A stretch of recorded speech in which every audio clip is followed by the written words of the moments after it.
নমস্কাৰ এই মুহূৰ্তত আহি পৰিছে সন্ধিয়াৰ কেইবাটাও বিগ ব্ৰেকিং নিউজ। আজি হৈছে ৭ মে। গোটেই অসম তথা ভাৰতৰ বিভিন্ন প্ৰান্তৰ পৰা যুগুত হৈছে কেইবাটাও গুৰুত্বপূৰ্ণ খবৰ। এনেবোৰ খবৰ নিতৌ পাই থাকিবলৈ চেনেলটি ছাবস্ক্ৰাইব কৰি ভিডিঅ'টো এটা লাইক কৰিবলৈ নাপাহৰিব। আজিৰ আমাৰ প্ৰথমটো খুব গুৰুত্বপূৰ্ণ খবৰ হৈছে অসমবাসীৰ বাবে এটা ডাঙৰ খবৰ। ভোট গ্ৰহণৰ দিনাই পৰাজয় স্বীকাৰ কৰিছে বিজেপিয়ে। ধুবুৰীত বিজেপি পৰাস্ত হ'ব বুলি ঘোষণা কৰিছে। খোলাখুলিকৈ কৈছোঁ ধুবুৰীত আমি হাৰিম। পূৰ্বতকৈ ভোট পাব যদিও পৰাজয় হ'ব বিজেপিৰ। ভোট দি উঠি ধুবুৰী সমষ্টিত পৰাজয় স্বীকাৰ কৰিছে মন্ত্ৰী ৰঞ্জিত কুমাৰ দাসৰ। বাকী তিনিটা সমষ্টিত বিপুল ভোটত জয়ী হ'ব বিজেপিয়ে। পূৰ্বে মুখ্যমন্ত্ৰী হিমন্ত বিশ্ব শৰ্মাৰ সম্ভাৱ্য জয়ৰ তালিকাত নাছিল ধুবুৰী। ভোট গ্ৰহণৰ দিনাই পৰাজয় স্বীকাৰ কৰিছে বিজেপিয়ে। হয় বন্ধুবান্ধৱীসকল, অৱশেষত বিজেপিয়ে স্বীকাৰ কৰিছে যে ধুবুৰীত জিকিব নোৱাৰে। তাৰ পিছত অসমবাসী ৰাইজক জনাইছো আমাৰ ২ নম্বৰটো খুব গুৰুত্বপূৰ্ণ খবৰ। লগতে এটা ডাঙৰ খবৰ, আজমল মুৰ্দাবাদ ধনীৰে কপিলে ধুবুৰী। গোলগঞ্জৰ সহ লোকে বৰ্জন কৰিলে ভোট। এই মুহূৰ্তত অসমবাসী ৰাইজক জনাইছো আন এটা বিগ ব্ৰেকিং নিউজ। ভোটদানৰ দিনাই সহ লোকে দিলে আজমলক গো বেক ধনী। আজমল বিৰোধী শ্লোগানেৰে কপিল ধুবুৰী। গোলগঞ্জত একাংশ ৰাইজে বৰ্জন কৰিলে ভোট। ৫৯ নং ভোট কেন্দ্ৰত এটা ভোট নিদিলে ৰাইজে। ধুবুৰী বংগ সীমান্তৱৰ্তী অঞ্চলৰ একাংশ ৰাইজে বৰ্জন কৰিলে ভোট। হয় বন্ধুবান্ধৱীসকল, অৱশেষত ধুবুৰী বংগ সীমান্তৱৰ্তীত এনেকুৱাকৈ ভোট বৰ্জন কৰিছে ৰাইজে। ভোট বৰ্জনেৰে প্ৰতিবাদত ক্ষুব্ধ হৈছে জনতাই। গৰাখহনীয়া ৰোধ আৰু পথ নিৰ্মাণৰ দাবীৰে ৰাইজৰ ভোট বৰ্জন। ভোটদানৰ দিনাই সহ লোকে দিলে আজমল গো বেক ধনী। আজমলৰ বিৰোধী শ্লোগানেৰে কপিল এতিয়া ধুবুৰী। গোলগঞ্জত একাংশ ৰাইজে বৰ্জন কৰিলে ভোট। হয় বন্ধুবান্ধৱীসকল, এটা বিগ আপডেট, এটা গুৰুত্বপূৰ্ণ খবৰ মুখ উলিয়াইছে। তাৰপিছত অসমবাসী ৰাইজক জনাইছো আমাৰ ৩ নম্বৰটো খুব গুৰুত্বপূৰ্ণ খবৰ। লগতে এটা ডাঙৰ খবৰ, ক'ত ক'ত বিকল হৈছে ইভিএম। হয় বন্ধুবান্ধৱীসকল, অৱশেষত ইভিএমক লৈ এটা গুৰুত্বপূৰ্ণ খবৰ মুখ উলিয়াইছে। ৰাজ্যৰ ক'ত ক'ত বিকল হৈছে ইভিএম। বৰ্তমানলৈকে ৪০টাৰো অধিক ইভিএম বিকল হৈছে। কেইবাটাও ভোট কেন্দ্ৰত উত্তপ্ত পৰিস্থিতিৰ সৃষ্টি হৈছে। ভোট দিবলৈ আহি নিৰাশ হৈ পৰিল ভোটাৰ। ইভিএমৰ বাবে পলমকৈ অনুষ্ঠিত হৈছে ভোটদান। খাৰগুৰি, গোসাইগাঁও, চমৰীয়া লগতে বামুণী মৈদামত এনেকুৱাকৈ ইভিএম বিকল হৈছে। বৰষুণৰ মাজতে সকলোৱে দি আছে ভোট। ধুবুৰী, হালবাৰী, কোকৰাঝাৰ, নলবাৰী, বৰপেটাতো বিকল হৈছে ইভিএম। খাৰগুৰিৰ লগতে লালু সিং একাডেমী হাইস্কুলতো ইভিএম বিকল। হয় বন্ধুবান্ধৱীসকল, খালগুৰিৰ লগতে কেইবাটাও ৰাজ্যতে এনেকুৱাকৈ ঘটনা সংঘটিত হৈছে। পূব গুৱাহাটী উচ্চ মাধ্যমিক বিদ্যালয় ভোট কেন্দ্ৰতো ইভিএমত বিসংগতি। হালবাৰীত উত্তৰ বৰটাৰীৰ লগতে ভোট কেন্দ্ৰতো ইভিএমত বিকল হৈছে। গোসাইগাঁও দক্ষিণ মুছলমান পাৰা LP স্কুলতে ইভিএম বিকল হৈছে।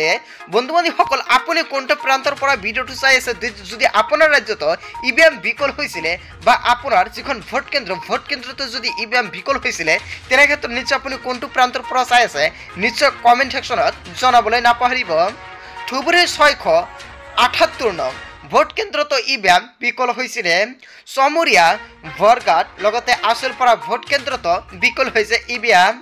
১৩১ নং শ্ৰীৰামপুৰ ভোট কেন্দ্ৰতো ইভিএম বিকলক লৈ উত্তেজনাময় পৰিস্থিতিৰ সৃষ্টি হৈছিলে। কোকৰাঝাৰৰ টাংতলা নীলিবাৰী প্ৰাথমিক বিদ্যালয়ৰ ভোট কেন্দ্ৰতো ইভিএমত বিসংগতি। নলবাৰীৰ বৰাগ্ৰাম প্ৰাথমিক বিদ্যালয়তো বিকল ইভিএম। বৰপেটাৰ জল্টিদাস হাইস্কুলতো ইভিএম বিকল।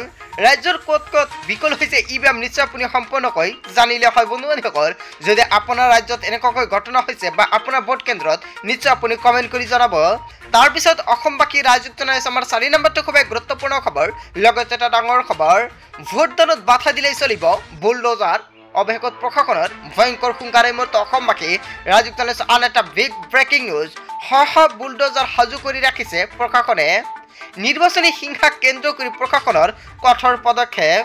ভোট গ্ৰহণ প্ৰক্ৰিয়া বাধা দিলেই পৰিব এতিয়া মহাবিপদত। ভোটদানত ব্যাঘাত জনাব বিচাৰিলেই চলিব বুলডোজাৰ। ৫০তকৈ অধিক বুলডোজাৰ সাজু কৰিছে প্ৰশাসনে। ভোটদানত বাধা দিলেই ভাঙি দিয়া হ'ব দুষ্কৃতিকাৰীৰ ঘৰ। চম্বুল অঞ্চলৰ মৰেনা সংসদীয় সমষ্টিত ব্যতিক্ৰমী দৃশ্য। নিৰ্বাচনী হিংসা ৰোধ কৰিবলৈ প্ৰশাসনৰ অন্যান্য পদক্ষেপ ভোটদানত বাধা দিলে চলিব বুলডোজাৰ এনেকুৱাকৈ হুংকাৰ প্ৰদান কৰিছে। তাৰ পিছত অসমবাসী ৰাজুক জনাইছো আমাৰ 5 নম্বৰটো খুবেই গুৰুত্বপূৰ্ণ খবৰ। লগতে এটা ডাঙৰ খবৰ, ধন বিলাবলৈ গৈ বিবাদ পৰিছে বিজেপিৰ মিত্ৰ দল UPPLৰ কৰ্মী। মুহূৰ্ত অসমবাসী ৰাজুক জনাইছো আন এটা ভয়ংকৰ খবৰ, নিৰ্বাচনৰ আগে আগে ভোটাৰক বিলাবলৈ গৈছিল ধন। চিৰাঙৰ UPPLৰ 2 কৰ্মীক ধন সহ ধৰিছে BPF কৰ্মীয়ে। ভোটাৰক ধন বিতৰণ কৰাৰ অভিযোগ দুয়োৰে বিৰুদ্ধে। চিদলিৰ গাৰুবাখাত ঘটনাক লৈ উত্তপ্ত পৰিস্থিতিৰ সৃষ্টি হৈছে। BPF কৰ্মী আৰু ৰাইজে আৰক্ষীক চমচালে 2 পুৰুষ আৰু মহিলা। আৰক্ষীৰ দুয়োৰে পৰা জব্দ কৰে 37,500 টকা আৰু এখন বাইক।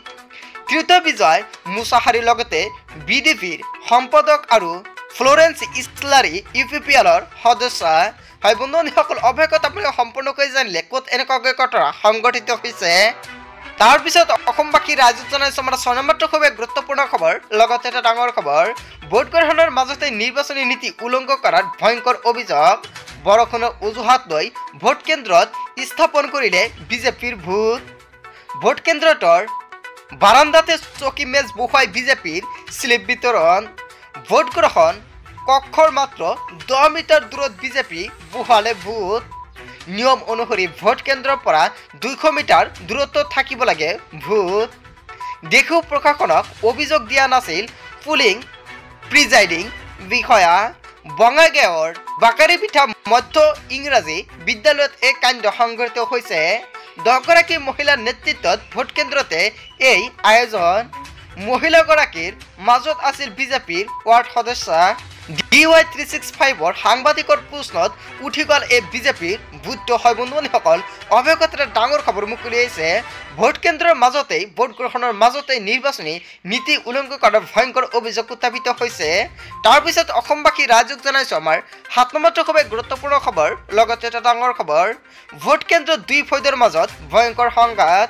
ভোট গ্ৰহণৰ মাজতে মাইনকছৰ ভোট কেন্দ্ৰত উত্তেজনা পৰিস্থিতিৰ সৃষ্টি হৈছে। 2 ফৈদৰ মাজত প্ৰচণ্ড মাৰপিটৰ ঘটনা সংঘটিত হৈছে। কঠালবাৰী ভোট কেন্দ্ৰত ভোটৰ মাজত সংঘাত। 158 নং ভোট কেন্দ্ৰত শাৰী পতাক লৈ হুলস্থুল পৰিস্থিতিৰ সৃষ্টি হৈছিল। কেন্দ্ৰটোৰ পৰিস্থিতি নিয়ন্ত্ৰণৰ বাবে মোতায়েন কৰা হৈছে আৰক্ষী। ভোট গ্ৰহণৰ মাজতে মাইনকাছৰ ভোট কেন্দ্ৰতো উত্তেজনাময় পৰিস্থিতিৰ সৃষ্টি হৈছিল। হয় বন্ধু বান্ধৱীসকল, গোটেই অসম তথা ভাৰতৰ বিভিন্ন প্ৰান্তৰ পৰা যুগুত হৈছিল কেইবাটাও গুৰুত্বপূৰ্ণ খবৰ। এনেবোৰ খবৰ নিতৌ পাই থাকিবলৈ চেনেলটি ছাবস্ক্ৰাইব কৰি ভিডিঅ'টোত এটা লাইক কৰিবলৈ নাপাহৰিব। আজিৰ মূল ভিডিঅ'খনত আপোনালোকক এইখিনি সৰু এটা ইনফৰমেশ্যন দিবলগীয়া আছিলে।